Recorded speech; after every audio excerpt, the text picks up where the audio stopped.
नमस्कार प्रिय दर्शकों, आप सभी का हमारे YouTube चैनल पर हार्दिक स्वागत है।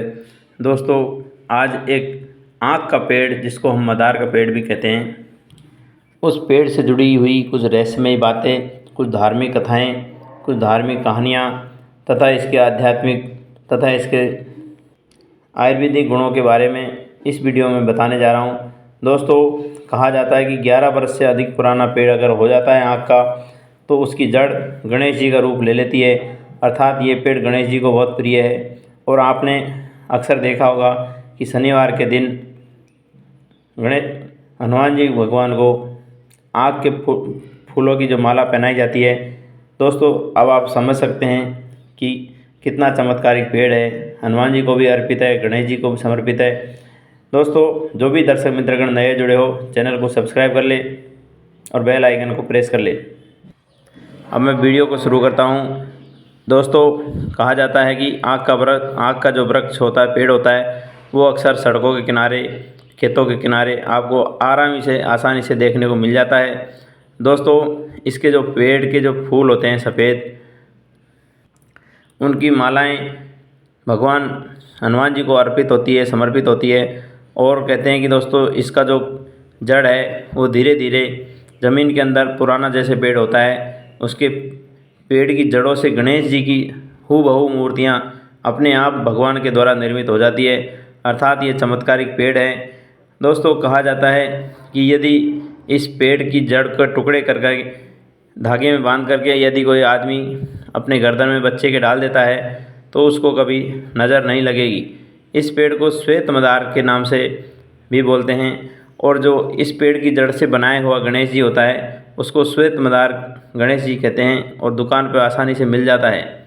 प्रिय दर्शकों, इस पेड़ की जड़ को यदि किसी ताबीज़ के अंदर डाल करके किसी को गले में धारण करवा देते हैं, तो उसको कभी भी नज़र नहीं लगेगी। वो भूत प्रेत आदि भय से हमेशा हमेशा के लिए मुक्ति मिल जाएगी और उसको आध्यात्मिक स्पिरिचुअल पावर बहुत अच्छे से बढ़ेगी। प्रिय दर्शकों, कहते हैं कि यदि इसके जो आँख के पत्ते होते हैं, उस पर यदि भगवान श्री राम का नाम सिंदूर से लिख करके 11 पत्तों की या 21 पत्तों की माला भगवान हनुमान जी को अर्पित करते हैं, तो उस आदमी को जो भी उसकी इच्छा है, मुराद है, वो पूरी होती है।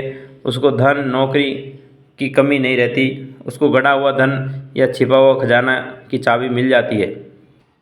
अगला दोस्तों, यदि भगवान गणेश को भी 101 या 108 फूलों की माला यदि बुधवार के दिन अर्पित करते हैं, तो निश्चित ही उस आदमी का भाग्योदय हो जाता है। क्योंकि दोस्तों, कहते हैं कि भगवान गणेश बुद्धि के दाता हैं।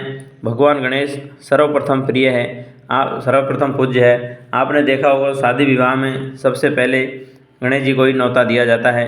गणेश जी को धार्मिक कार्यों में सबसे पहले पूजा जाता है। दोस्तों, इसका जो डोडा होता है, उसके अंदर से जो फूल निकलते हैं सफ़ेद सफ़ेद, उस फूल से जो रुई निकलती है, उस रुई को यदि कोई आदमी बत्ती बना करके घी का दीपक पीपल के पेड़ के नीचे यदि जलाए, शुक्रवार से शुरू करके 11 या 21 दिनों तक यह नियम अपना ले, तो उसके किसी भी चीज़ की जो वो मन्नत मांगता है, वो ज़रूर से ज़रूर पूरी होती है। चाहे वो पैसे का हो या प्यार का हो या नौकरी का हो। इस प्रकार से दोस्तों, यह एक जादुई पेड़ है। इस पेड़ को दोस्तों कहा जाता है, आयुर्वेद में भी बहुत अच्छी लाभप्रद माना गया है। बाबा रामदेव और इसके जो साथी हैं, वो आयुर्वेदिक मेडिसिन पर वीडियो बनाते रहते हैं। उन्होंने ये तक बोला है कि यदि इसकी जड़ को एक धागे में डाल करके यदि किसी प्रेग्नेंट गर्भवती औरत को पहना दिया जाए, तो उसकी प्रसव पीड़ा बिल्कुल भी नहीं होगी और आसानी से अपने बच्चे को जन्म दे देती है। दोस्तों, इसका जो पेड़ है, उसमें से दूध निकलता है।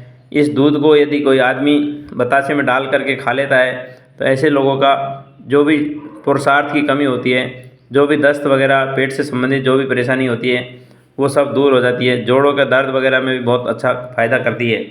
प्रिय दर्शकों, ये थी आज की कहानी, जो कि हमने मदार वृक्ष के बारे में बताई।